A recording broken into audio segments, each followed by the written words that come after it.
অনেক কিছু তোরে শিখাইতেও চাইছি, নিষেধও করছি, কিন্তু তুই কোনোদিন আমার কোনো কথা শুনোস নাই। ছোটবেলা থেকেই তুই এরকম। তারপর তো বড় হয়েছিস, বিয়ে করছিস, এখন বউয়ের গোলাম হয়ে গেছিস। বউ তোরে যা কয় তুই তাই বিশ্বাস কর, তাই করতে থাকিস। মায়ের কথা কোনোদিন চিন্তাও করস না। আর যেই বাড়ি থেকে আমার বাড়ি করে দিতে চাইতেছস, সেটা তোর বাপের বাড়ি। আমি তোর মা হয়ে কি এই বাড়িতে থাকার আমার কোনো অধিকার নাই?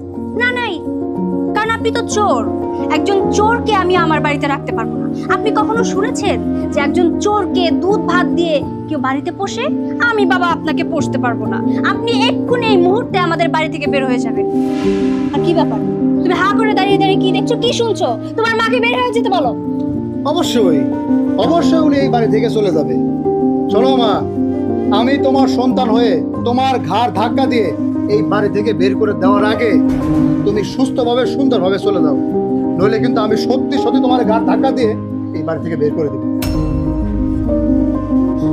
আমি এই বাড়ি থেকে বাইরে যাব, কোনো অসুবিধা নেই। দিনের পর দিন না খায়া এই বাড়িতে থাকা যায় না, অনেক কষ্ট হয়।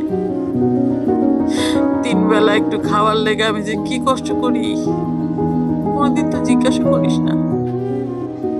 মায়ে খাইছে কিনা তাও জানতে চাস না, খাওয়া দিছে কিনা তাও জিজ্ঞাসা করিস না। এখন আমার চুরির অপবাদ দিয়ে বাড়ি থেকে বাইর করে দিতে চাইতেছিস।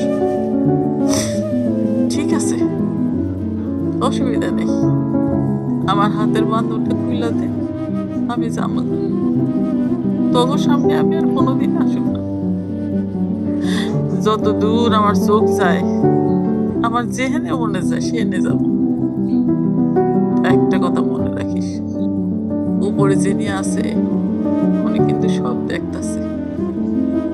আমি বিচার করতে না পারি, তার বিচার সে ঠিকই করবো, এটা মনে রাখিস।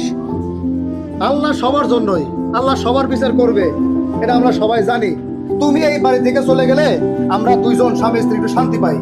তোমার এই যে বান খুলে দিতেছি, দয়া করে আল্লাহর হস্তে তুমি চলে যাও। ওঠো ওঠো,